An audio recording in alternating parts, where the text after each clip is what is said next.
विकास अधिकृत भनेर हामी चिन्ने गरेका थियौँ। खास गरी हजुरहरूको धेरैलाई थाहा छ यो जेसिसले आफ्नो व्यक्तित्व विकास गर्ने सन्दर्भमा अलिक बढीमा काम गर्ने हिसाबले प्लान अफ एक्सन बनाउँदै गर्दाखेरि चाहिँ यो स्वास्थ्यसँगको कुराहरू पनि थियो र अघिल्लो थियो त्यो प्रोग्राम कार्यक्रमका मुख्य वक्ता जसको एकदमै धेरै समय व्यस्त जान्छ मैले उहाँलाई 1 घन्टाको लागि भनेर निम्ता गराएका थिएँ। सामुदायिक प्राकृतिक चिकित्सालय र सहरका व्यवस्थापक कार्यालय छ। त्यसै गरी यो कार्यक्रममा विभिन्न यस समाजमा रहेर काम गर्नुहुने आदरणीय व्यक्तित्वहरूको नमस्कार स्वागत पनि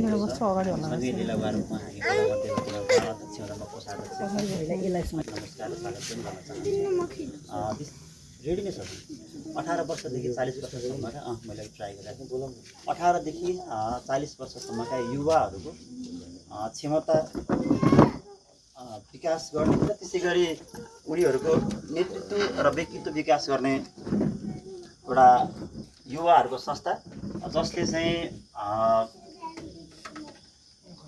समुदायमा रहेर एउटा युवाहरूलाई एउटा देशमा लाग्ने प्रेरणा गर्दै र सामान्य युवालाई ट्रेनिङको माध्यमबाट त्यो युवालाई पर्फेक्ट बनाउने त्यो युवालाई सक्षम बनाएर र समुदायलाई पुनः फेरि हस्तान्तरण गर्ने यो अभियानमा देवचोली जेसिस रहेको छ र देवचोली जेसिस स्थापना भएको 2015मा अघि भनिहाल्नु यहीँ वरिपरि धेरै दाइहरू अरिसर अब अहिले नेपाल जेसिसको बोर्डको सल्लाहकार पनि हुनुहुन्छ 2021 को अध्यक्षज्यू।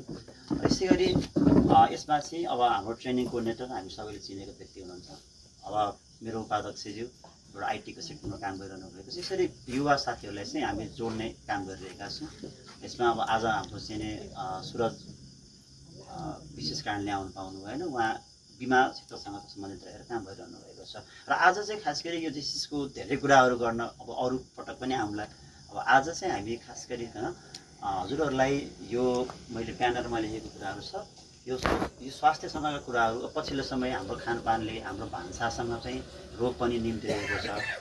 त्यो चिजलाई चाहिँ हामी आफैले कसरी मेन्टेन गर्न सक्छौँ भन्ने सन्दर्भमा रहेर निकै लामो समयदेखि यो प्राकृतिक चिकित्सा विधाबाट शरीरलाई स्वस्थ बनाउने अभियानमा लामो समयदेखि उहाँ आफै पनि त्यो रोगले पीडित म पनि त्यो अस्पतालको एउटा पेसेन्ट होइन त्यो हिसाबले पनि उहाँको आफ्नो समग्र अनुभवलाई हामीले जोडेर हामीले पनि अब भोलिका दिनबाट चाहिँ यो हाम्रो आफ्नो दिनचर्यालाई कसरी मेन्टेन गर्न सक्छौँ, कसरी खानपान आहार विहारलाई चाहिँ हामीले सन्तुलित गर्दाखेरि हाम्रो आफ्नो दिन अलि लामो हुन्छ भन्ने सन्दर्भमा रहेर आज विशेष गरी तपाईँहरूसँग कुराकानी गर्छौँ। हामीले दिने मात्रै नभएर पनि तपाईँहरू हामीभन्दा अझ अनुभवलाई पनि सँगसँगै चाहिँ यो सेसन अझ बढी एउटा चाहिँ इफेक्टिभ हुन्छ, प्रभावकारी हुन्छ भन्ने लाग्छ र त्यही ढङ्गले अगाडि बढोस् भन्ने पनि म शुभकामना दिन चाहन्छु। र अबको समय मैले धेरै ढिला नगरिकन सम्पूर्ण समय चाहिँ मैले आजको प्रमुख यो वक्ता सामुदायिक प्राकृतिक चिकित्सालय रजहरका व्यवस्थापक आदरणीय व्यक्तित्व हरिप्रसाद सापकोटाज्यूलाई यो फ्लोर ह्यान्डओभर गर्दै म केही समयको लागि तपाईँहरूको माझबाट बिदा हुने अनुरोध चाहन्छु। धन्यवाद, नमस्कार।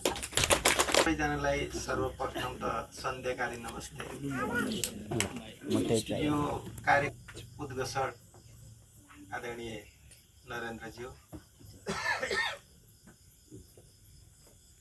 यो देवचोली 15 होइन यो देवचोली 15मा सामुदायिक प्राकृतिक चिकित्सालयको 2015 का आजका कार्यक्रमका अध्यक्षज्यू त्यस्तै स्थापना कालदेखि चिकित्सालयको बृहत्तर हितमा शुभचिन्तक त्यसको सहयोगी त्यसको प्रमोटरको रूपमा निरन्तर लागिरहनु हुने शुभचिन्तक आदरणीय व्यक्तित्वहरू मैले यहाँ देखेको छु।